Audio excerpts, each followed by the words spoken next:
this. It's a great fan experience. You can put more teams in. We're going to argue more who should have been 17th and 18th and 19th.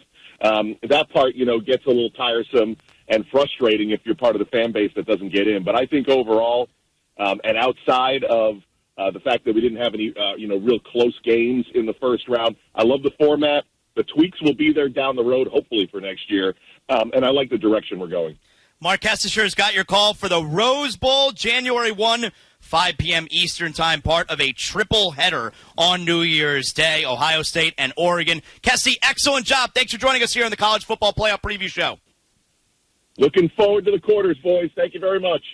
And, of course, Mark Kessinger joining us there on the Dr. Pepper call-in line. Coming up next, he's Rashad Jennings. I'm Jonathan Zaslow. We will take a look at the players to watch in the upcoming quarterfinal matchups. Give you some predictions as well. That's next. This is the College Football Playoff Preview Show on ESPN Radio and the ESPN app. Georgia versus Notre Dame. There's a different feel to the playoff. Boise State versus Penn State. There's an intensity that gets ratcheted up. Oregon versus Ohio State. The stakes get much higher. Arizona State versus Texas. The magic continues. The College Football Playoff Quarterfinals on ESPN Radio and ESPN. Mike Greenberg. Greeny. There have been 10 games since the year 2000 where a team scored on its every drive excluding kneel downs. That means that it happens roughly once in every 1,300 games. The Commanders did it for the second consecutive week. The odds on that are 1 in 1.7 million. The Giants, the Bengals, they don't have a great defense. But neither of them are the worst defense in NFL history. So what the Commanders have done with a rookie quarterback in his second and third games of his career is incredible. And I think it foreshadows big things for this team, not just in the long run, but maybe in the short. I think they will be a fringe playoff team at the end of this season. Greeny with Mike Greenberg. Weekday mornings at 10 Eastern on ESPN Radio. Plus, you can watch and listen on the ESPN app. Evan, Canty, and Michelle are unsportsmanlike. Why have I deviated from Pop-Tarts? I don't know. These are good. so good, and they hit every single time. It got to the point my parents stopped buying them because we'd run out of them so quickly, because we would have them not just for breakfast, but we would have them as a snack when we got home from school. We'd have them all the time. Yes. And we just ran out so quickly, they're just like, no, we can't buy anymore. Unsportsmanlike. Weekday mornings starting at 6 Eastern on ESPN Radio and on ESPN2. This is Freddie and Harry. I feel like more so than any year, this is the year that Kansas City needs the number one seed the most because of how bad their offensive tackles are. And the reason why I bring that up, when you have to go on the road and play, the offense has to deal with what? Crowd noise. When the offensive tackles are at home, they're more so at an advantage because they can hear the quarterback. They can hear the snap count. When you're on the road, you can't hear it, baby. Check out more from Freddie and Harry weekdays at 3 Eastern on ESPN Radio and the ESPN app. You have cancer. There's nothing you can do to prepare yourself. Round 1 of chemotherapy. I'm going to fight it. I'm going to survive. There's no way I'm going to let this take over me. Cancer doesn't care what you look like, who you are. It may not save my life. It may save my children's life. It may save someone you love.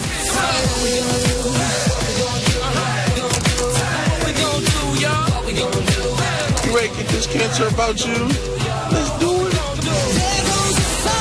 Live. Fight like hell. And when you get too tired to fight, let somebody else fight for you. That's what you say to me, say to me. Because of all the donations, mine is one of the lives that's been saved. 1, 2, 3. Never give up. Don't give up. Don't ever give up. Visit v.org/donate.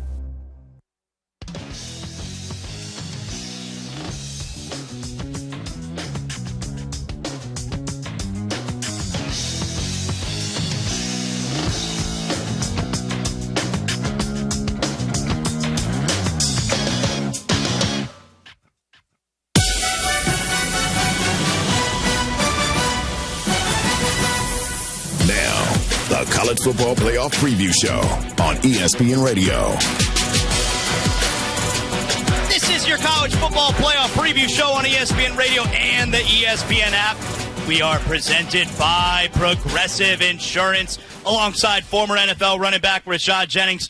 I'm Jonathan Zaslow. Coming up, New Year's Eve, December 31st. The first time ever, 12-team college football playoff. It continues with our quarterfinals, and it'll be the Fiesta Bowl. That will be on Tuesday night, New Year's Eve, and then New Year's Day. We got 3 more games, the Peach Bowl, the Rose Bowl, the Sugar Bowl, and you can hear the action for all 4 of those games right here on ESPN Radio and the ESPN app. At GNC, they're not waiting on the sidelines. Let them help you build more muscle, lose weight, or hit your wellness goals. Fuel your fitness at GNC. The College Football Playoff Preview Show. This is why you came here. The whole nation will be watching. Oh, my! This is GNC Building a Winner. Ryan Day and Ohio State, right from the get-go in Columbus, they crushed Tennessee. It was a 42-17 win in the first ever home college football playoff game for the Buckeyes. Here's Ryan Day, Ohio State head coach, on that performance. I'm proud of our seniors for a lot of reasons. One, for the fact that they were able to finish their last game at Ohio Stadium with a win like that, and I'm also proud of the way that they responded.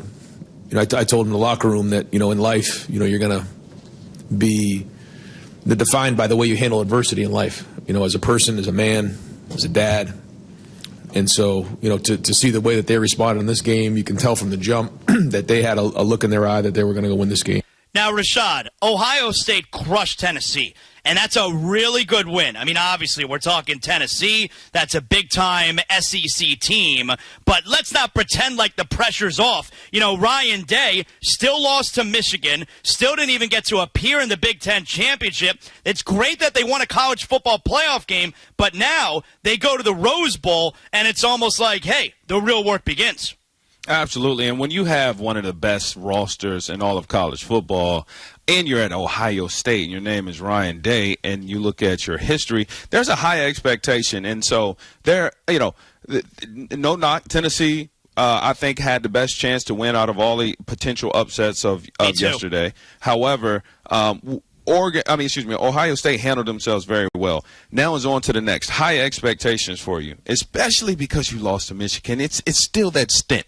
Well, Ryan Day and Ohio State, they're certainly not waiting on the sidelines looking to build a winner, and that, of course, is courtesy of GNC. He's Rashad Jennings. I'm Jonathan Zaslow. So in the Fiesta Bowl, you have number 3 Boise State, which will play their first ever college football playoff game in the 12-team format. And in the Peach Bowl, you have the Big 12 championship winner, that being the number 4 seed Arizona State.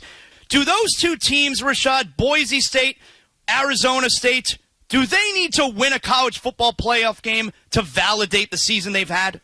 They don't need to. They want to exponentially put a exclamation mark on their great, heroic seasons. First-time college football playoff, the Big 12 Conference Championship goes to Arizona State, leading them to a bye. Nobody saw that at the beginning of the season. The Mountain West Conference Championship, Boise State. Now, we could have saw them leading it and winning the conference. However, getting a first-round bye in the new 12 playoff college system. Hey, some people just know they could save hundreds on car insurance by checking Allstate first. Visit allstate.com or call a local agent for a quote that could save you hundreds. You're in good hands with Allstate.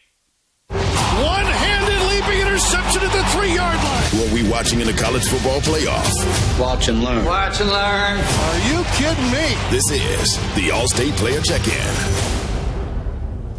All right, let's do it, Rashad. Coming up, we'll have the quarterfinals of your 12-team college football playoff. This is your college football playoff preview show. He's Rashad Jennings. I'm Jonathan Zaslow. So let's do a little game predictions here. We get things started. New Year's Eve, the Fiesta Bowl. It's Penn State and Boise State, 7:30 p.m. Eastern Time on ESPN. You can also hear all the action on ESPN Radio as Mike Cousins and Max Starks have your call. Penn State coming off of a win over SMU. They crushed the Mustangs. Boise State, well rested. What do we expect, Rashad? I expect run. I think this might be one of the quickest games as far as television is concerned, because we're going to see both teams run the football a lot. And I think the lead goes to Boise State. I think Boise State has a uphill battle, clearly going against the Mountaineers' defensive front. But Boise State's running back and their system and scheme is phenomenal. Give me the runner-up for Heisman to come out on top, Boise State. Boise State's only loss this year is at Oregon. So we'll all be able to focus on the Fiesta Bowl. We'll go to sleep. We will wake up on New Year's Day with a triple header of college football playoff action beginning at 1 p.m. Eastern on ESPN and ESPN Radio. The Peach Bowl, featuring Texas, coming off of a win over Clemson. At home, college football playoff home game, they take on the Big 12 champion Arizona State, who won their final 6 games of the season, including the Big 12 championship. What are we expecting, Rashad? What I expect right here is a lot of great defense by Texas. I mean, they got one of the top 3 defenses in all of college football right now. And they're finding themselves on offense a lot, Zaz. A lot of offenses coming out of the Texans' offensive side of the ball right now. But Arizona State, I think they got Scatterboo, who's just breaking everybody's tackles. Listen, offensive coordinators over there, Arizona State, they draw up a play and they say, hey, look, Scatterboo, you get the ball, go right, make him miss, and score. That's their strategy right now. Can that happen against Texas? I don't see it. I do not see it. But if they can get that ground game going in Arizona State, I think it could be trouble for Texas. But Anish Shroff and Andre Ware will have your call right here on ESPN Radio and the ESPN app. New Year's Day, 5 p.m. Eastern Time. Of course, we're talking about the Rose Bowl, Ohio State, Oregon. The Ducks have not lost a single game this year. Mark Kestisher and Kelly Stoffer on the call on ESPN Radio. Who you got, Rashad? This is a good one, man. You know what? I'm a toss up. I think it could go either way. I think it's whoever scored first, honestly, in this type of atmosphere. You can catch all the lines for all of these games on ESPN Bet. And finishing out the quarterfinals of the 12-team college football playoff, 8:45 p.m. Eastern, January 1st. It's Notre Dame and Georgia, the Sugar Bowl. Tom Hart and Jordan Rogers on the call right here on ESPN Radio and the ESPN app. For me, Rashad, this is the one, and it's apropos that it's the final game. This is the one that I'm looking forward to most. Oh, no doubt about it, man. And Georgia's obviously been playing well. I think they're going to be playing even better now that they don't have their quarterback and Carson Beck. They have to lean on the rest of their team. Notre Dame's been playing outstanding ever since they took that loss. Unfortunate for them. They had a chance to go to undefeated this year. But I like Notre Dame in this one, man. I like Notre Dame big time in this one because of their offense. And that is the Sugar Bowl, 8:45 p.m. Eastern on ESPN and right here on ESPN Radio. Those are our 4 college football playoff quarterfinal matchups. ESPN Radio is presented by Progressive Insurance. Round out your protection with life, phone, and pet health insurance. Rashad will do this again when we have the semifinals set in the college football playoff. You've been listening to the college football playoff preview show right here on ESPN Radio and the ESPN app. Hey, it's Evan Cohen from Unsportsmanlike, and I just wanted to wish everyone a happy and healthy holiday and a happy new year. And a reminder to tune into Unsportsmanlike every weekday morning at 6 a.m. Eastern right here on ESPN Radio, ESPN2, and ESPNU. Are you ready to make a difference for the environment while helping the visually impaired at the same time? Then donate your vehicle to Heritage for the Blind today by calling 1-800-983-6530. Every donated vehicle will either be properly recycled in an eco-friendly manner or given a new life through reuse. Donating your vehicle is easy. Simply call 1-800-983-6530 and Heritage for the Blind will do the rest. They'll even arrange for your vehicle to be picked up at no cost to you. And for a limited time, when you donate your car, you'll receive a $200 restaurant voucher and a 2-night, 3-day hotel stay at one of 50 locations. Call 1-800-983-6530 right now to schedule your vehicle donation and make a positive impact on the environment while helping others. Heritage for the Blind, where every car donation counts and every person makes a difference. Call 1-800-983-6530 now. This advertisement is paid for by Heritage for the Blind. This is Freddie and Harry. Jeff in Cleveland. Man, y'all guys, man, I swear, man, it is amazing, man, how much y'all guys love and much joy y'all bring to people. Hey, Harry Douglas, you's a maniac. You said a PP man. Harry, you a fool, man. You said a PP man. Stand up. Man, y'all guys, man, I swear, y'all the best in the world. Check out more from Freddie and Harry weekdays at 3 Eastern on ESPN Radio and the ESPN app. Evan, Canty, and Michelle are Un's 5 bowl games, including the college football playoff and national championship game. Touchdown! The electricity, the atmosphere. Caught at the 5 and into the end zone! This is why you do what you do. Bowl season continues Monday with the Trans-Perfect Music City Bowl. Coverage begins at 2 Eastern on ESPN Radio and ESPN. It's the beauty of college football. The last Monday Night Football of 2024 is upon us. Jared Goff and the Lions are out for redemption as they head to San Francisco for an NFC Championship rematch. Who had that on the bingo card? Touchdown Lions! As Brock Purdy and the 49ers look to make a statement and take down Detroit once again. He's gone. Touchdown 49ers. Lions 49ers. Monday at 8 p.m. Eastern on ESPN and ABC. It's Harry Lyles Jr., today's host of the College Game Day podcast. On the latest episode, Pete Thamel, Heather Dinich, and I talk about the 12-team playoff and the games we're looking forward to in the quarterfinal. Tune into College Game Day wherever you get your podcasts. Which teams are making moves and which teams need to just flat out move? Your Saturday means I'm locked in and ready for First Take right here, Monday, 10 a.m. Eastern on ESPN.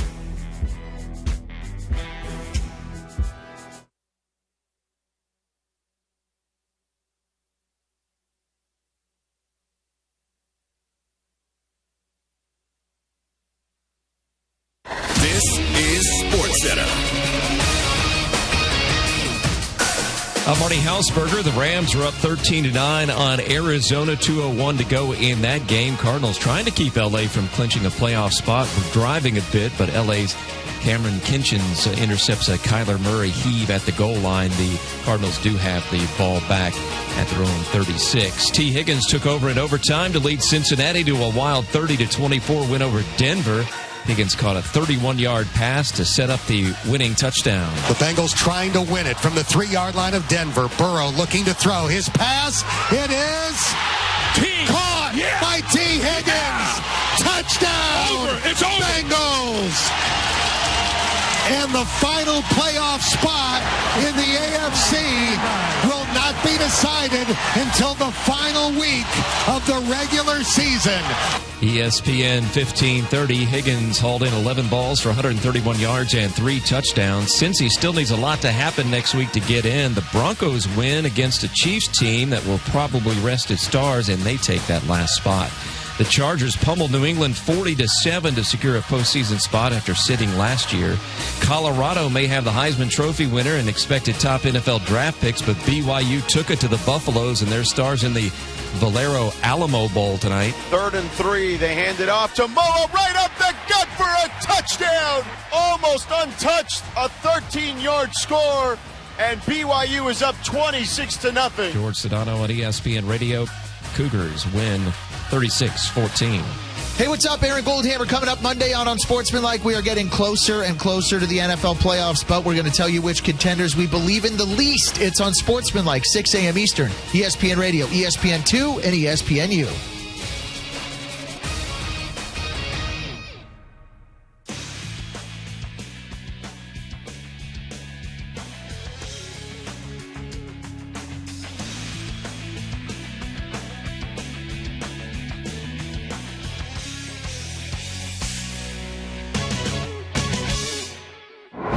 This is Game Night on ESPN Radio and on the ESPN app. Chargers knock off the Patriots 40-7. They are in the playoffs. Touchdown, Chargers! Ladd McConkey fly that plane back to the sideline. Yeah, it's a testament to all the hard work that we put in this offseason. And, the way things have gone, it's been an honor to play alongside this team. And when they got to have it, they go out and play like they did. It's just a tremendous testament to who they are. I love these guys.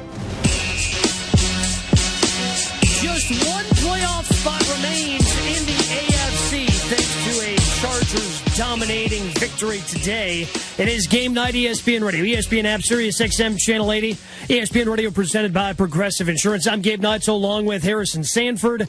And you can be a part of Game Night Nation. Dr. Pepper call in line. Call us 888-SAY-ESPN 888-729-3776. ESPN Nation presented by Dr. Pepper. It's not college football season without the delicious taste of high school Dr. Pepper college football. It's a pepper thing. That audio that we just heard, courtesy of 98.7 Los Angeles.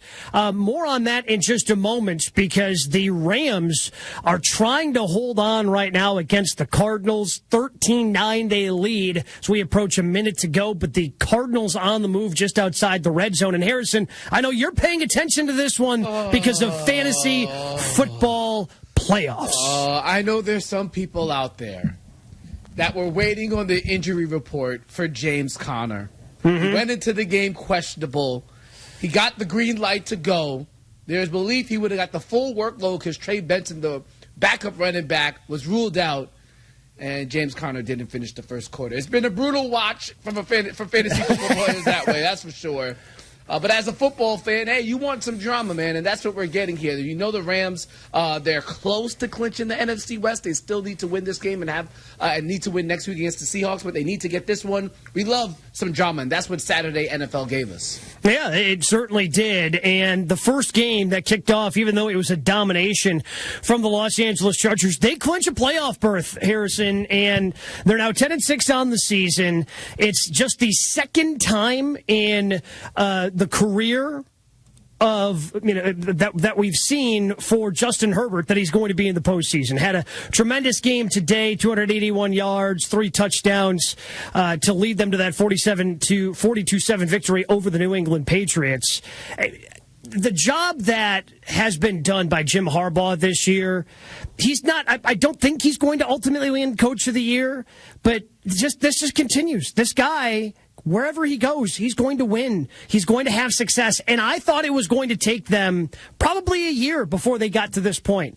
They had to lose a lot. They lost basically their entire receiving room. They lost their best offensive weapon other than Justin Herbert and Austin Eckler. Had to say goodbye to some defensive pieces as well. Doesn't matter for Jim Harbaugh. He comes in, double-digit wins. They're going to the postseason. And they look great. And the thing about the Chargers right now, they're getting better week to week. They got J.K. Dobbins back this week, and that was definitely help against the New England Patriots today, as he was part of the charge that led them. He had 76 yards his first game back coming off of the IR. But what I really like in my concern going into this season for the Chargers, as I initially started to watch them, the passing volume was so low for Justin Herbert. And I said, hey, guys, this is a at least a top 10 quarterback in the league. We're so used to him airing it out. And then because they were relying on J.K. Dobbins and that running game and ball control, time of possession type of style, I was worried if they would find the passing volume to really outscore teams when they needed to. Well, hello, Ladd McConkey, and hello, Justin Herbert, because over the past 2 weeks, Herbert's had over 280 passing yards. Ladd McConkey has looked like one of the best rookies in the NFL, one of the best players in the slot in terms of wide receiver position. This team, it has some duality to it now, and obviously with Jim Harbaugh as head coach, has a modicum of discipline that you'll need as well. I'm very impressed by what I've seen from them, and I'll tell you this, Gabe, they can go into any stadium. They can go into any stadium and win a playoff game. I would not be surprised. In my opinion, Herbert is that good, and they've opened up this offense to have some duality now. They're scary. Speaking of Justin Herbert, he was talking about that team's playoff berth after the game at his press conference. Yeah, it's a testament to all the hard work that we put in this offseason, and the way things have gone, it's been an honor to play alongside this team, and we had a huge opportunity tonight, and we went out and took it. And that's exactly what they did. And I'm with you. I think that they could give a team trouble. Now, the problem with the AFC is you have the Bills and the Ravens occupying that likely the 2 and 3 spot. There is a chance that Baltimore falls out of that 3 spot, and Pittsburgh, if they lose, Pittsburgh wins. They could flop and end up Pittsburgh being champions of that AFC North. But if you're a team in the AFC, you want to get to that 5 seed, and that's still in the cards for the Chargers, because going on the road to the Houston Texans, I think the Chargers would relish a potential opportunity going on the road and walking away with a playoff victory. And for Herbert, making good after having that huge postseason lead a couple of seasons ago before they threw that away against the Jacksonville Jaguars. Don't remind him about that one. That was a brutal loss for the Chargers. But with that being said, I think that ain't happening. Hey, that ain't happening with Jim Harbaugh, head coach. I'll tell you that right now. No way, because he makes his team run the ball. They have one of the best ball control offenses in the NFL, and I think that's the key to why they've been so successful. Now, their defensive numbers were impressive to start the season, and then we've kind of seen them tail off a bit, giving up 27 points to the Denver Broncos a couple of weeks ago. But for the most part this season, they've been solid there. And even when you mentioned the Buffalo Bills, when you mentioned the Baltimore Ravens, I'm looking at this team and I say, against the Buffalo Bills with J.K. Dobbins, they can run the ball. Against the Baltimore Ravens with Herbert, they can throw the ball. And we know those are two weaknesses of those two teams. There is no perfect team in this NFL. There is always a leak. And I think Justin Herbert and company can expose the leak. They have a chance, that's for sure. Quick update on that Rams-Cardinals game. There appeared to be an interception by the Rams. However, it is, which would seal the game, by the way, but it is under further review. We'll continue to update you on that. Just finish the game. You just don't want to see any more potential Marvin Harrison Jr. catching any more passes against your fantasy team. But another receiver who had a great game today, a rookie wide receiver, Ladd McConkey, now over 1,000 yards receiving, 1,054 yards. That is the most by a Chargers rookie in franchise history. He joins Keenan Allen, who had 1,046 back in 2013, and the great John Jefferson, who had 1,001 yards back in 1978, as the only Chargers players to eclipse 1,000 receiving yards in their rookie season. And his head coach, Jim Harbaugh, had some good things to say about his rookie wide receiver after the game. He's been an incredible teammate. I mean, he's been humble and hungry, from day one. He's a mighty man. He's a football player. Great to see him. There's been a lot of great receivers, in Chargers history to set the rookie receiving record. Just phenomenal. Yeah, and he's been a big part of their success, as you mentioned, as they try to, be one of these teams that is going to be a force to be reckoned with. Again, tough to do in the AFC because I think there is a line of demarcation after the Bills, after the Ravens. But, again, you have a quarterback like that, a head coach like that. You are not to be taken lightly, even if you are going on the road. You got a quarterback, you have a chance. That's what the NFL is about. And Justin Herbert, in my opinion, is one of those guys. We also have to remember that Will Dissly, their tight end, was able to come back after missing the past 2 games as well. So they're getting a target back in him. And if they can just hold, I know Ladd McConkey is great, but if there are other guys can just hold on to the ball, this offense can be even more dynamic. Heard it during the broadcast today. They are one of the worst teams in terms of drops in the NFL. Over 25 drops so far this season. They hold on to the ball. They're able to run the ball. But that defense making plays with Bosa and Derwin James, anybody is liable to take a loss to them. They're that good in my opinion. The interception has been upheld in the Rams-Cardinals game. The only issue is the intercepting player slid out of the end zone and into the field of play. So the ball is down at the 1-yard line, and the Rams are trying to quarterback sneak their way into having a little bit of space and forcing the Cardinals to use their final timeouts and avoid any sort of situation where there's a safety, and then they got to kick it back to the Cardinals. So it seems to be over, Harrison, but it's not quite all over in that game against the Rams as they try to pick up their 10th win of the season. An ugly game, but it would be a good win for the Rams to get to 10-6. Shout out to the Arizona Cardinals because they got eliminated from the playoffs last week in an inexcusable loss in Carolina, but they came to fight today under Jonathan Gannon. James Conner, despite the injury, tried to make it out there. Good fight from them. This game should be over, but as you pointed out with the Rams, the job, in the words of Kobe Bryant, job not done. They still got to hit the Seahawks next week Seahawks, who were very disappointing in their 6-3 win over the Bears on Thursday. Oh my! I don't even want to get. We don't need to talk about that. Don't get me started. No, we don't need to talk about that. They don't want us talking about that. The NFL doesn't want us talking about that. I think everybody's just best served if we forget what happened on Thursday night this week. ESPN. It was from Christmas Day to Thursday Night Football. There were some duds, and then the NFL said, "All right, guys, we got you. We got you covered today." Well, yeah, we got a great game in overtime earlier. We'll talk about that in a second. But first, ESPN Radio presented by Progressive Insurance. What do your home and auto have in common? They're yours, and Progressive protects them both. Bundle and save today at Progressive.com. Does the Bengals playoff push put Joe Burrow in the MVP race, especially after another great performance from him and a thrilling victory? We discuss. It's game night on ESPN Radio and the ESPN app. This week on Football Sunday on ESPN Radio. Looking for Allen. He's got it. Touchdown, Bills. Josh Allen and the Buffalo Bills. Aaron Rodgers and the New York Jets. Rodgers toward the goal line. Caught. Touchdown. Head-to-head in Orchard Park. The Jets at the Bills. Coverage begins tomorrow at noon Eastern on select ESPN radio stations. Every 40 seconds, a child is reported missing. That's 2,000 children every single day. It's a heart-wrenching reality that we can no longer ignore. Find the Children is a non-profit organization dedicated to helping find missing kids. You can be a part of their mission by donating your unwanted vehicle, running or not. Call 1-800-294-0222. We guarantee that you will receive the maximum tax deduction. We provide fast, free pickup with 24-hour response. Call 1-800-294-0222. Find the Children provides crucial resources to help find missing children and educational materials to teach kids how to recognize and avoid predators. Our recovery programs have a proven track record of reuniting kids with their families. It's time to act. Donate your unwanted or unused car. Help us build a world where every child is safe. Pick up the phone and call 1-800-294-0222. Together, we can bring these kids home safely. This advertisement was paid for in partnership with Cars R Us and Find the Children. Hey guys, Kevin Clark from This Is Football Podcast, Momar Productions. This week, Dan Orlovsky joins me to break down all of the Week 16 action and looking ahead to Week 17. This Is Football, wherever you get your podcast. Which teams are making moves and which teams need to just flat out move? Your Saturday means I'm locked in and ready for First Take right here, Monday, 10 a.m. Eastern on ESPN.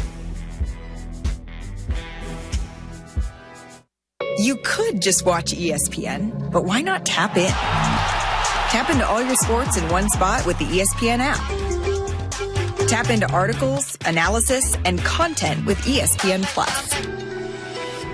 Tap into who's who and who should be in your lineup with ESPN Fantasy. What a monster week we saw. Tap into every, all the, and never miss the breaking news. Because once you tap in, you're tapped in. ESPN. Bam! Amber and Ian.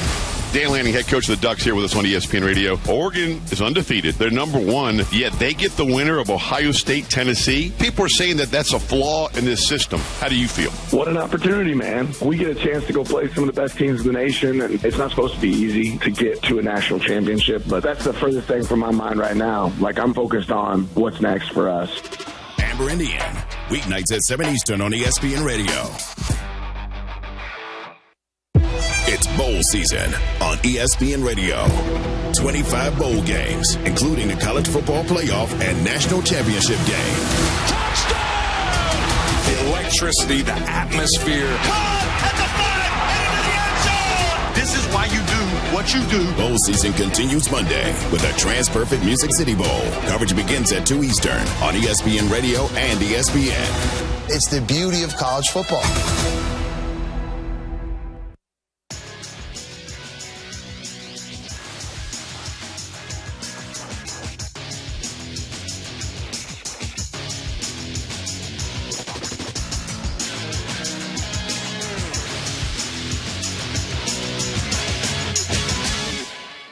The Cincinnati Bengals are still alive. Burrow looking to throw. His pass, it is caught by T. Higgins. Touchdown, It's over. Bengals. I I don't know that anybody can stand on the field and watch Joe Burrow and say he's not the best player in the world, and then you can transfer that argument to Jamar Chase as well, and you can argue those two to death. We know we can hang with anybody. We've proven that this year. We've played every single team close.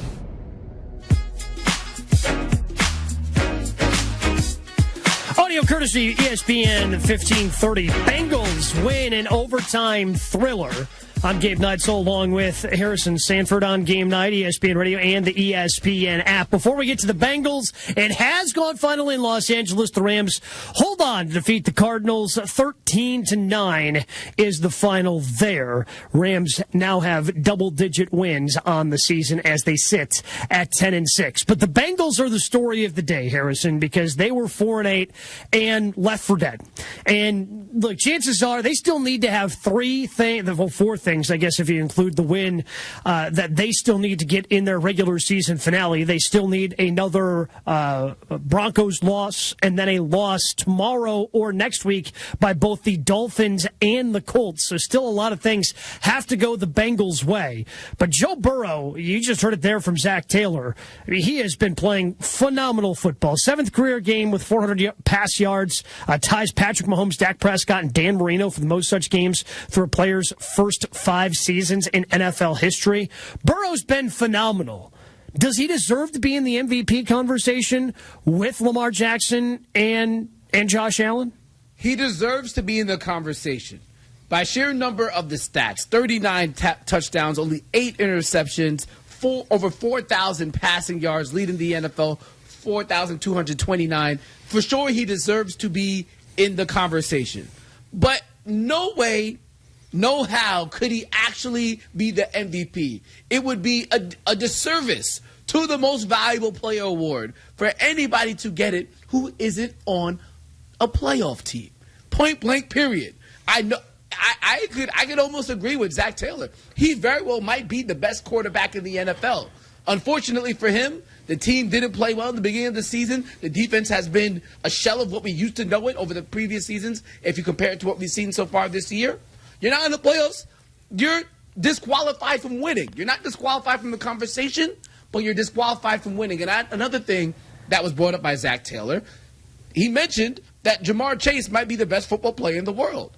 Well, excuse me, if you have the best wide receiver in the world, right? I'm sure that helps you look as good as you are, even if you go to Lamar Jackson. Lamar Jackson has Derrick Henry, who many could argue is the best running back in the NFL, if not number 1, no worse than number 2, right behind Saquon Barkley. That's why I look at Josh Allen. I thought it from the beginning of the season, and I'm planting my flag every week by week. Josh Allen does not have the quality of talent that those three aforementioned players have. Josh Allen puts on the Superman cape every single week. He's throwing, he's running, he's doing it all. They clinch the division. They'll probably have the number 2 seed, and they beat the Chiefs. It's Josh Allen, and for me, there's no real discussion to have. I think people just try to keep the conversation fresh. I mean, Lamar's having an unbelievable year. For a 2-time MVP to have his best passing season of his career certainly deserves to be in the conversation. But I can't even look if Joe Burrow if you want to put Joe Burrow in the MVP conversation, fine. But don't. I can't do if they make the playoffs, maybe he should win it. I can't do that because guess what? Like Joe Burrow's a really good player, whether or not the Colts lose a game down the stretch, right? Like that's where you got to put them in there if they make the playoffs. That's where it gets lost on me because Joe Burrow is really good whether or not the Dolphins lose tomorrow and then the Colts lose next week and then the Denver Broncos lose next week as well. Like so many things still have to fall in line. It's all out of his hands. All he can, and let's be honest, a lot of it's been out of his hands this year anyway because he's put up unbelievable numbers. He's got the most touchdown passes in the NFL and his defense has let him down this year. There's no way around that. They've lost every shutout every shootout they've been in because their defense can't stop a nosebleed right now. And look, Joe Burrow's really good, but I don't subscribe to this. Well, if they make the playoffs, I think he's got an interesting case because no, man, like if this was a win and in situation for Joe Burrow in Cincinnati next week, I could maybe see it. But because so many things still have to fall their way, like Joe Burrow's this good regardless of all the extenuating circumstances around Cincinnati. And I would say this too. Their sheer fact that they're even in this position, I can't give him the MVP because of that. Now, yes, his defense has failed him, but I go back to earlier in the season. Remember, back at Paycor Stadium, the stadium that the naming rights of the stadium were made so Joe Burrow can get that contract. Back at Paycor Stadium, they were taking on the Baltimore Ravens. When they were taking on the Baltimore Ravens, they went to overtime. I remember it was they had to settle for a field goal because they weren't confident in getting a 1-yard field. They weren't confident in getting 1 yard. Evan McPherson misses the field goal. Bengals go out and win. There's been some times during this season, yes, Joe Burrow's been great, but there are some wins that have been left on the table. And that one sticks out in my mind, obviously, because it was against the Baltimore Ravens. He's been great, but again, if you're in this predicament, the one you're in now, where we're seeing the Broncos in the playoffs, where we're seeing the Chargers in the playoffs, where we're seeing the Pittsburgh Steelers in the playoffs, and the Bengals are scrapping to get in, need help to get in, nah, I'm sorry, can't do it. I can admit Joe Burrow might be the best quarterback in the league, or one of the best, for sure, undoubtedly, and he could be in the conversation. But he absolutely cannot win the MVP award. No way. And look, I mean, it's when they've stepped up to tougher competition, they just haven't been able to come through, and almost didn't come through today. This is the first playoff team that they've beaten. Or potential, I guess I can't say a playoff team because the Broncos aren't in officially, but they are holding that, they're occupying that number 7 spot. They are a team that is a playoff caliber team, and it's the only playoff caliber team that they've beaten this year. I mean, and the road to this 4-game winning streak, they've beaten the Cowboys, Titans, Browns, and now the Broncos.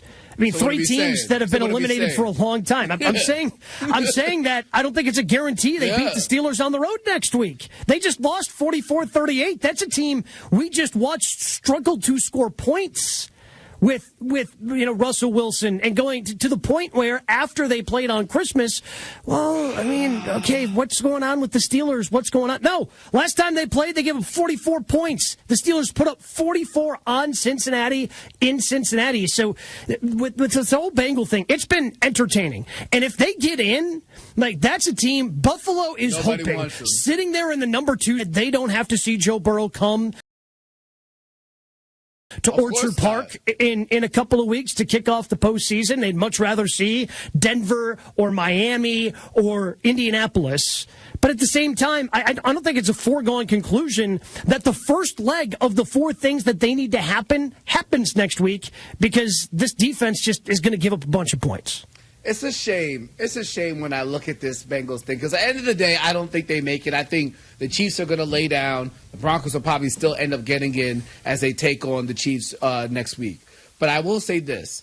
I thought this was the season for the Bengals to capitalize. Remember, last year they had a bad record, so the way the NFL adjusts the schedules, if you're one of the lower seeds in the division, you get an easier schedule. I thought that was going to be a factor. And then you look at the fact that Jamar Chase is out for money, T. Higgins is out for money. I thought this was going to be their best chance potentially in this shortened Joe Burrow window to get into the playoffs, maybe get to AFC Championship, maybe get back to the Super Bowl. But it does not look like it's going to happen, unfortunately. The defense is part of the reason. The slow start to the season is part of the reason. And it's all unfortunate because I don't know if they're even able to bring back T. Higgins next year. Yeah. And they better be ready to pay Jamar Chase. That's for sure. I think I look at the Bengals the same way I look at Alabama missing out on the college football playoff.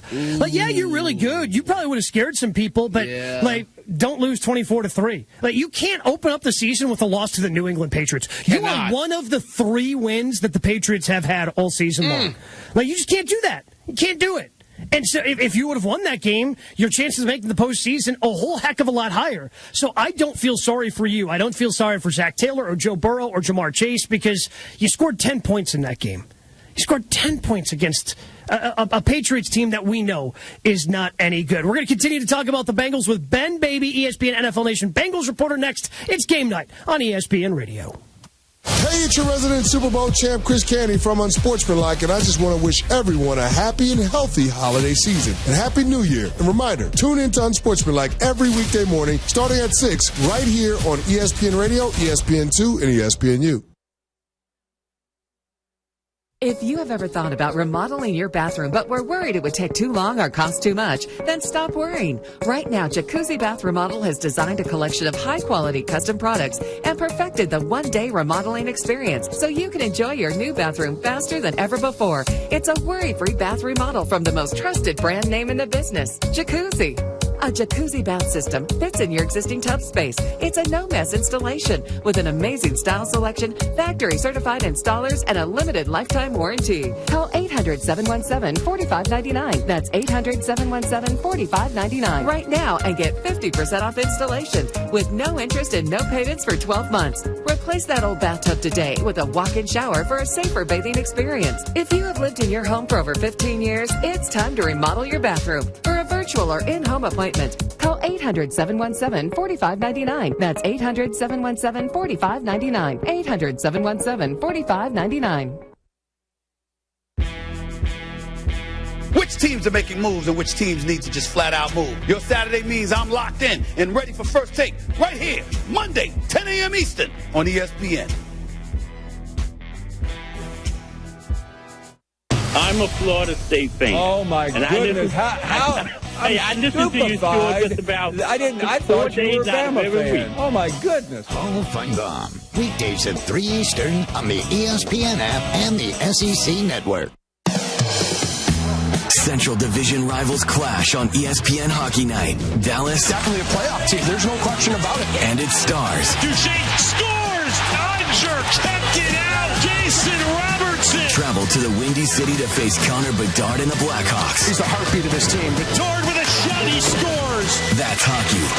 ESPN Hockey Night presented by Expedia. Stars Blackhawks at 8:30 Eastern, Sunday on ESPN. It's bowl season on ESPN Radio. 25 bowl games, including the college football playoff and national championship game. Touchdown!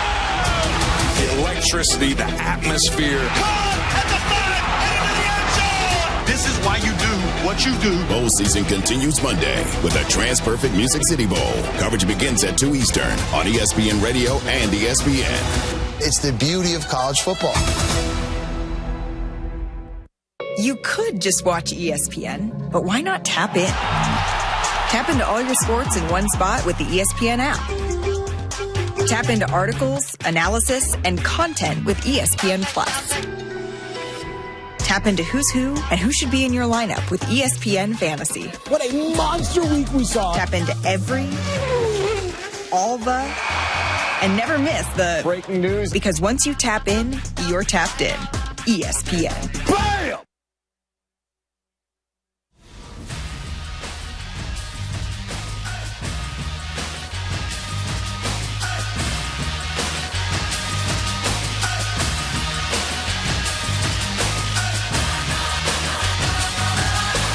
This is SportsCenter. I'm Marty Hausberger. Last game of the NFL on Saturday. The Rams got on the board first against the Cardinals. 3rd and goal from inside the 1. Ball on the right hash. Matthew Stafford under center. Gives to Kyron Williams. Trying to slide through the right side. Fighting through contact. And he's in! Kyron Williams, the battering Ram, punches it in. 7-10, ESPN LA. The Rams never trailed, getting field goals from there on out to secure a playoff berth with a 13-9 win over Arizona. The Cardinals had 2 chances at the end of the game to win it, but Kyler Murray was picked off both times at the goal line. Also in, LA's other team, the Chargers. The Bolts secure a postseason spot by embarrassing the Patriots 40-7. The Bengals overcame a late Broncos touchdown that forced overtime and a missed short field goal attempt in OT to beat Denver 30-24. The Bengals win it on a 3-yard toss from Joe Burrow to T. Higgins, who caught all of Joe Cool's 3 TDs. 8 players, 5 from East Carolina and 3 from North Carolina State, tossed for fighting in the waning minutes of the Military Bowl, won by the Pirates 26-21. At the Valero Alamo Bowl on ESPN Radio, BYU got it done on the ground, through the air, and on special teams. Kingston, he's going to field it and run. He's at the 40, 45, right up the gut. Has a huge hole on the left side. He's in Colorado territory. He may go down the sidelines at the 10, 5, touchdown. Parker Kingston with George Sedano on ESPN Radio. The Cougars thrash Colorado 36-14. Jalen Brunson puts in 55. The Knicks beat Washington in overtime. Hey, what's up? Aaron Goldhammer here, and coming up Monday on Sportsmanlike, we're going to get you set for the quarterfinals of the college football playoff, which teams are going to be advancing, and who is going home. It's on Sportsmanlike, 6 a.m. Eastern, ESPN Radio, ESPN2, and ESPNU. The Cincinnati Bengals are still alive. Burrow looking to throw. His pass, it is caught by T. Higgins. I don't know that anybody can stand on the field and watch Joe Burrow and say he's not the best player in the world. It's game night, ESPN Radio, ESPN app, Sirius XM Channel 80. Gabe Neitzel, Harrison Stanford hanging out with you tonight. And as always, ESPN Radio is presented by Progressive Insurance. It was a wild game earlier tonight. The Bengals survive in overtime, 30-24 over the Broncos to keep their playoff hopes alive. And ESPN NFL Nation Bengals reporter Ben Baby joins us right now to help us break down the game, Ben. And when Cade York joinked that 33-yarder off the upright in overtime, did you think that the Bengals season was over? Yeah, I'll be honest. I thought the Bengals season was over like 3 weeks ago, so anything surprising. And it's funny because guys, when they went to 4-8, I mean, they weren't technically eliminated, but everyone talked about this season being over. There wasn't any talk of, oh, yeah, we still got a shot. I think they understood how tough the deck was stacked against them. And then sure enough, they've been able to go out and now win 4 straight games, pick up their first win over a team with a winning record. And to do it in this kind of manner, definitely unexpected. But the Bengals feel like they're still in the playoff chase, but they know they need a lot of help in Week 18. Zach Taylor made some questionable decisions, in my opinion, Ben, when it came down to going for it on multiple fourth downs. And then towards the end of regulation, there's a situation where they could have ran out the clock and kicked the game-winning field goal. Instead, they scored the touchdown. What did Zach Taylor have to say about some of the time management concerns that a lot of people were having towards the game? Yeah, I think that this year they've been aggressive on fourth downs. We've seen it be successful in various spots. And when you look at it, the fourth down in the fourth quarter that they went on ultimately was very crucial because getting 7 points in that situation ended up being a reason why that game went to overtime in the first place, and the Broncos didn't win it down the stretch. But in terms of what happened when Chase Brown got hurt at the 1-yard line, Chase said he was trying to slide there at the end, and that's when he sprained his ankle. And whenever that happened, Taylor told us in the post-game press conference that changed their plan. They were going to go down and try to kill the clock and then get the field goal at the end of regulation. But then when they had to burn a timeout, that kind of changed what they were going to do from there on out. So that injury kind of predicated that late-game situation. And then I asked them after the Cade York missed it, I said, was there any thought about, we're kicking the field goal again? And he kind of smiled and said, we won, so I don't have to answer that question. So I think that made his decision there at the end. Goodness. Ben Baby, ESPN NFL Nation Bengals reporter joining us here on Game Night, ESPN Radio and the ESPN app, along with Harrison Stanford. I'm Gabe Neitzel. Is this the best football you've seen Joe Burrow play? Absolutely, without a doubt. I actually kind of told him that on the side on Friday. And I said, watching him this year, you can definitely tell. I think some players – you'll see it. I think people talk about wanting to be great, and Joe, week in and week out, I think definitely this year you've seen him really pursue that and really be about that. And for him to play through the wrist injury, which a lot of people did not know, even him didn't know how he was going to look coming off that. No pitcher, no quarterback he could find coming back from that. Took some big hits tonight, dealing with the knee issue. He hung in there and he made the conscious decision that he was going to have to take some hits, hold on to the ball, but to try to get some extra time against a very good Denver front. I believe he was sacked, I want to say, around 6 or 7 times tonight. But he did what they needed to do, and guys in the locker room feel like he's played at an MVP caliber. And when you look at his numbers, quite frankly, I thought earlier in his career he probably did not. I think the height probably was a little over what he produced on the field. This year, there's no question about it. 3rd in QBR going into this game. 1st in touchdowns thrown, 1st in passing yards in the league. And tonight, he's one of the main reasons why the Bengals were able to keep those playoff hopes alive. There is some chatter about Joe Burrow being the MVP if the team makes it to the playoffs. But in order for that to happen, they would also need the Denver Broncos to lose next week against the Kansas City Chiefs. Unfortunately, it doesn't seem like the Kansas City Chiefs are going to be bringing their full starters for that matchup. Was there any chatter about the Chiefs and what their plans might be going forward, and maybe any egging on of their rivals to do the job and give them a chance? Yeah, no, there was no talk about that. And it's not just them. They need Miami to lose at least once and Indianapolis to lose once. And I think that knowing all of that is why a few weeks ago, nobody's really talking about it. But then over the last couple of weeks, I've heard more players coming and talking to me about it. And, coming into this game, I said on SportsCenter this morning, Andre Yosebosh told me that everybody knows kind of what's at stake going into this one. But on top of playing for the playoffs, they're playing for pride as well. And now, with that shot going into Week 18, I think, if everyone's being honest in that locker room, I didn't think they thought this would be possible to close the season out. Talking with Ben Baby, ESPN NFL Nation Bengals reporter, as the Bengals keep their playoff hopes alive in overtime earlier tonight, 30-24 over the Denver Broncos. It's game night on ESPN Radio. Gabe Neitzel, Harrison Sanford with you tonight. T. Higgins had an unbelievable game. 11 catches, 131 yards, 3 touchdowns. Are they going to do whatever it takes to make sure he is still a member of this team next year, or do they decide that money's better well spent over on the defensive side of the football? Yeah, it's really interesting because, a few weeks ago when the Bengals beat the Cowboys, Joe Burrow said he's really confident they're going to do what it takes to get T back.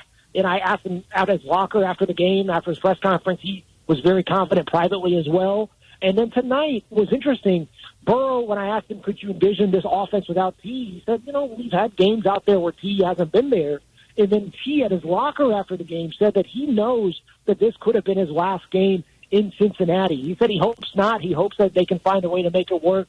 But he kind of has made the math knowing and knows what's at stake for him moving forward. And tonight he showed why he could be a number one receiver somewhere else and have the kind of performance that you need in a massive situation. So I think everybody knows the realism of, this could have been T's last game as a Bengal in Cincinnati.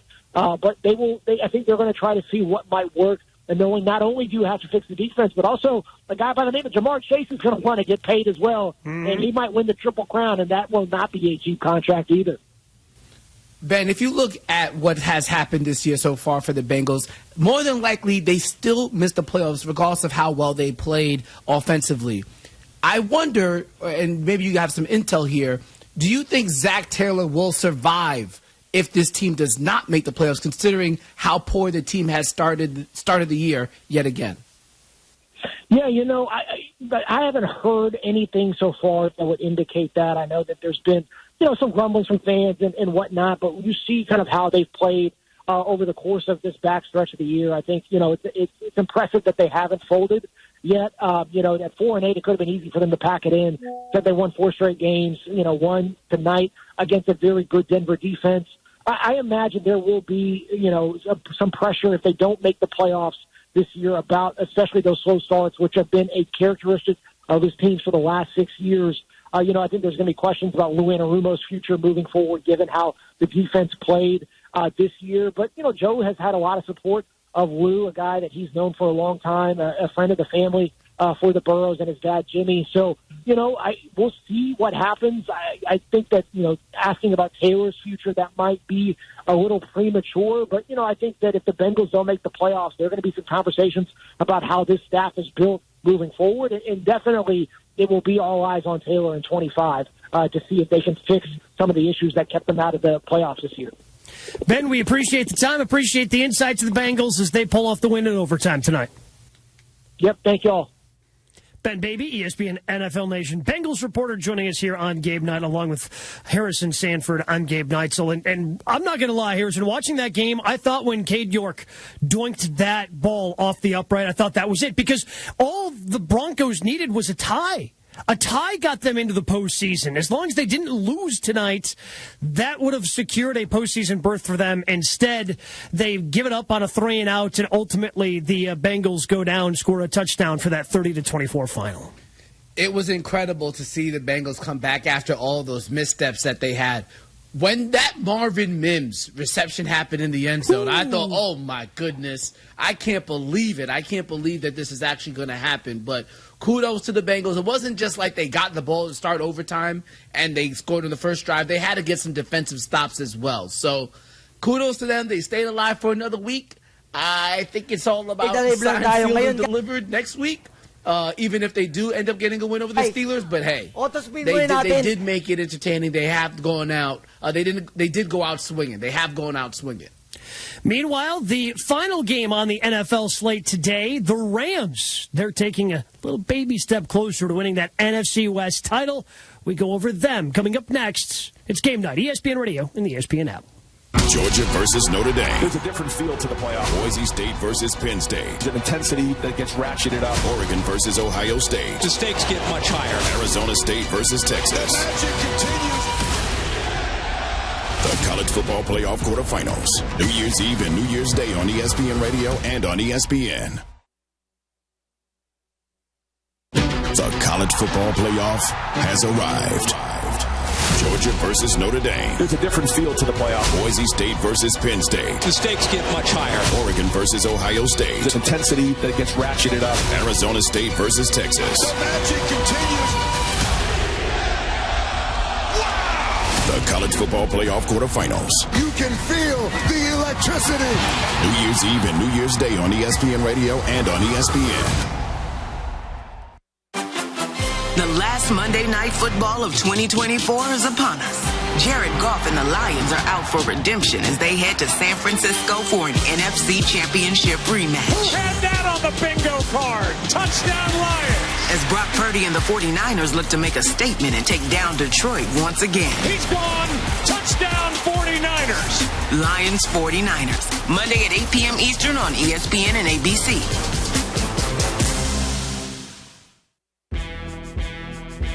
Which teams are making moves and which teams need to just flat out move? Your Saturday means I'm locked in and ready for First Take right here, Monday, 10 a.m. Eastern on ESPN. You could just watch ESPN, but why not tap in? Tap into all your sports in one spot with the ESPN app. Tap into articles, analysis, and content with ESPN Plus. Tap into who's who and who should be in your lineup with ESPN Fantasy. What a monster week we saw. Tap into every, all the, and never miss the breaking news. Because once you tap in, you're tapped in. ESPN. Bam! On the latest episode of Numbers on the Board, we talked about the Sacramento Kings firing Mike Brown and what that could mean for the organization. And lastly, we gave our dream playoff scenarios. Who matches up against who? Will it go 7? Find out that and more wherever you get your podcasts. Central Division rivals clash on ESPN Hockey Night. Dallas. Definitely a playoff team. There's no question about it. And its stars. Duchesne scores! Odger kept it out! Jason Robertson! Travel to the Windy City to face Connor Bedard and the Blackhawks. He's the heartbeat of this team. Bedard with a shot, he scores! That's hockey. ESPN Hockey Night presented by Expedia. Stars Blackhawks at 8:30 Eastern, Sunday on ESPN. This is Freddie and Harry. Jeff in Cleveland. Man, y'all guys, man, I swear, man, it is amazing, man, how much y'all guys love and much joy y'all bring to people. Harry Douglas, you's a maniac. You said a PP man. Harry, you a fool, man. You said a PP man. Stand up. Man, y'all guys, man, I swear, y'all the best in the world. Check out more from Freddie and Harry weekdays at 3 Eastern on ESPN Radio and the ESPN app.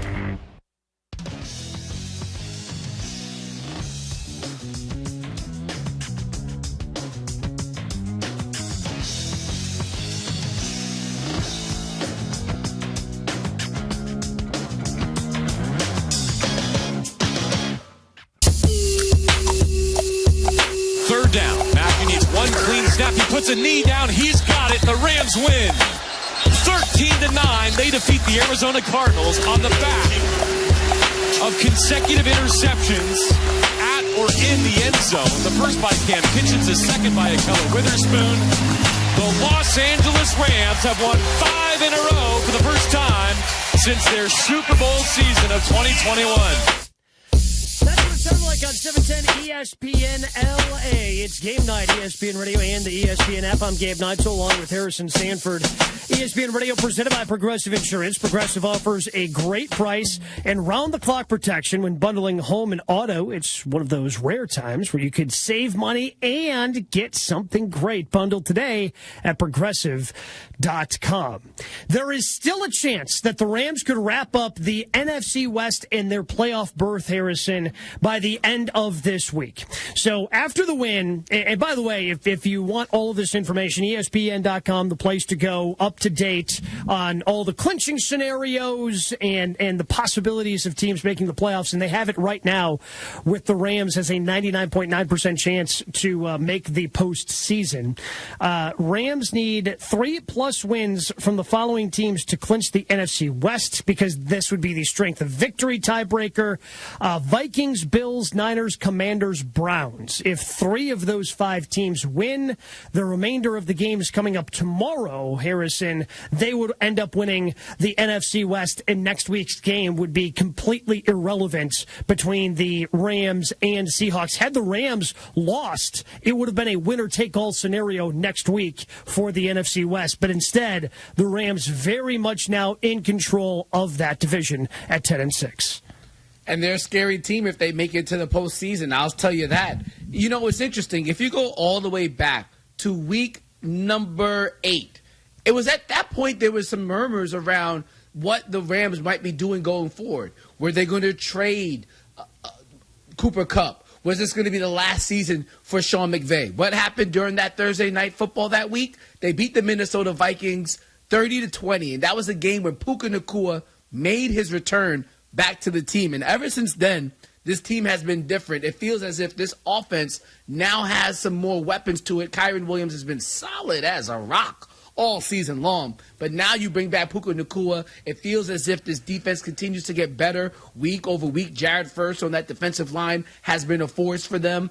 I think this team, not just this team, but almost any team in the NFC is a liable threat to win multiple playoff games. The way this Rams team, they can expose the Minnesota Vikings secondary, just like they can expose the Detroit Lions secondary. They're a live threat to win any in many situations in this NFC playoffs. Matthew Stafford, I would not deny him. Sean McVay, you better not mess around with them either. It's going to be a fun situation for them. They just have to they still obviously should finish the job next week against the Seahawks to really feel as if they're going to be on the right path.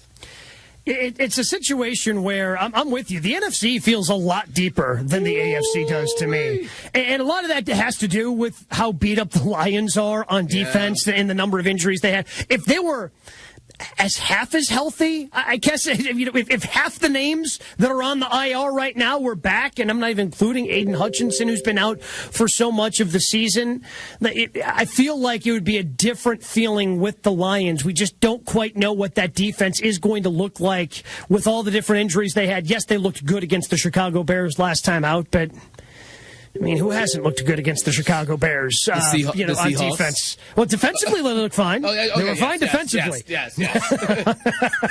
But I think everybody's still trying to figure out what the Lions are going to look like. Certainly, the Eagles, to me, are the most complete team in the NFC. They've got a pretty good defense, a lot of weapons on that offense. But as we saw last week against the Commanders, there are certain things that you can also do to take advantage of them. There's no perfect team in the NFL. I think that's what's going to make this postseason so good. And I think this is where coaching is really going to come into a factor, and just straight up execution. Because I could look at every single team in the NFC and I could tell you how they can be beat. It's just a matter of if that team can execute that game plan that's going to allow them to be successful. Like, for example, we talked about the Rams. If you go back to their win earlier this season against the Minnesota Vikings, bottom 5 in terms of passing yards allowed. What happens if Matthew Stafford goes into Minnesota and gets a 10-point lead in the first half? Does that take the Minnesota Vikings out of the game script? Same thing now with the Detroit Lions. They are so reliant on the blitz. Aaron Glenn, top 5 blitz percentage ever since Aiden Hutchinson has gone to the IR and been done for the rest of the regular season. What happens if you go against a Jordan Love or any other quarterback that could potentially break down that blitz and take advantage of that with the dink and dunk game with the screens to the running back? any team is liable to get beat. I'm super excited for the playoffs. It's going to be a fun one. Here's the problem with what you just said, Harrison. Hit me. I mean, it just you make it seem like now the Chiefs. I know you didn't say this, but when I hear you say, "Man, it's wide open. It's going to come down to coaching, and it's going to," that just means the Chiefs are winning the whole thing again, right? Like that just means the Chiefs are winning the whole thing. If it's that wide open and it comes down to who's your coach and who's your quarterback, well, guess what? The Chiefs are in. And by the way, I think the Chiefs are in a great spot anyway, having the bye in the AFC, and they're going to be number one. They're not going to have to go through the Ravens and Bills. They're going to have to go through the Ravens or the Bills, who will have to go to Kansas City. Which again, I look at those three teams at the top of the AFC, and I would take those three over the field. I don't know if there are a combination of three teams I would take over the field in the NFC because there are some good teams, but they do have the flaws. Like you pointed out, with Minnesota, who knows what Sam Darnold's like in the postseason? He's never played in a playoff game. Who knows? The Packers are beat up pretty, on defense, and their cornerbacks can certainly give up a number of yards. You mentioned the Lions, how beat up they are. Like in the NFC, it just becomes a lot more interesting because also the quarterbacks in the NFC. When we're talking about the teams from the AFC. The three teams that have separated themselves to me are the three teams with the best quarterbacks. Joe Burrow's probably not making it, so the three best quarterbacks, or probably the three best quarterbacks in the league, are the ones who are going to fight it out in the AFC. To me, the quarterback play, and there's been some really good quarterback play in the NFC, it's just so much closer between Goff and what Sam Darnold has done, and Jalen Hurts and Jordan Love, and then you've got a guy like Stafford who's been there, who's done that. It's just so wide open, and Daniels, who's never played in a playoff game, but he's so dangerous. He's going to be the offensive rookie of the year. I feel like the quarterback play is so much tighter in the NFC, which makes it that much more interesting when you start trying to figure out who's going to represent that conference in New Orleans in the middle of February. I feel like the only quarterback that you wouldn't have confidence in winning a game probably is going to be Michael Penix. And we're not even sure if they're going to make the playoffs because they could very well lose to the Commanders on Sunday Night Football, and Baker Mayfield and the Tampa Bay Buccaneers find their way back into that seat. And obviously Baker Mayfield has a modicum of history in the playoffs. So nothing is safe in the NFL, in that NFC. So to make it fascinating. And if Baker gets in, like Baker's as dangerous as any of them. Now, I don't think Baker's dangerous over the course of 3 games for the Buccaneers to reach a Super Bowl. But in one game, like we've seen Baker be able to put together, again, the issue with Baker is can he be consistent enough over a stretch to get you as far as you need to go? But if you just need one game, especially in the opening round, Baker can go off for 4 touchdowns, 300-plus yards, and absolutely light up any of those defenses. And that's if the Buccaneers were to make it over the Falcons, which I do think is a high probability, that just makes the NFC that much deeper. What a shame, speaking of the Falcons, what a shame that Kirk Cousins, with the team on the brink of fighting for the playoffs, actually had to get sat for a rookie quarterback. Like, okay, I totally understand that it was time to go to Michael Penix, but what a sad state of affairs that with the playoffs on the line, the best course of action for Raheem Morris is to sit their veteran quarterback and give Michael Penix his first starts of his NFL career during the major stretch of the season to clinch a playoff spot. If that isn't an indictment on Kirk Cousins, I don't know what is. It's incredible to me. Oh, yeah. The crazy part about that is if they make the playoffs, if the Falcons win their next 2 games, career start number 4 for Michael Penix Jr. is going to be starting in a home game, and not because of an injury.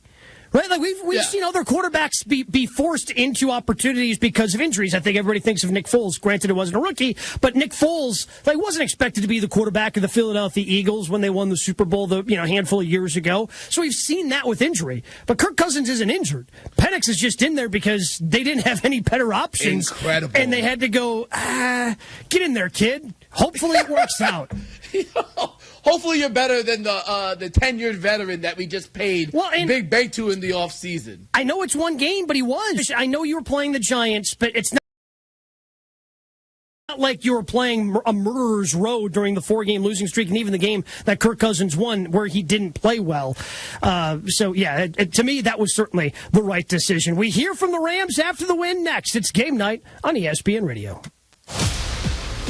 Hey, it's Evan Cohen from Unsportsmanlike, and I just wanted to wish everyone a happy and healthy holiday and a happy new year. And a reminder to tune into Unsportsmanlike every weekday morning at 6 a.m. Eastern right here on ESPN Radio, ESPN2, and ESPNU.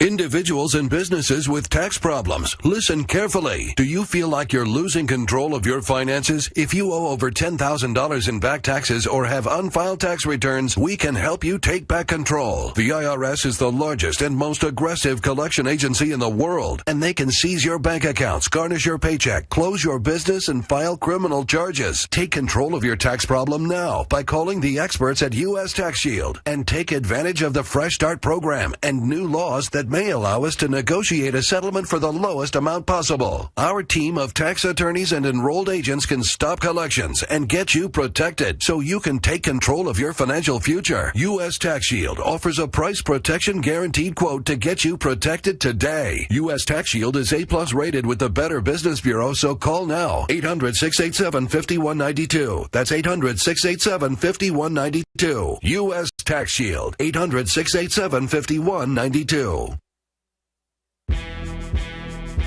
Which teams are making moves and which teams need to just flat out move? Your Saturday means I'm locked in and ready for First Take right here, Monday, 10 a.m. Eastern on ESPN. It's Larry from Shelby, previously on the Paul Feinbaum Show. Jim is next for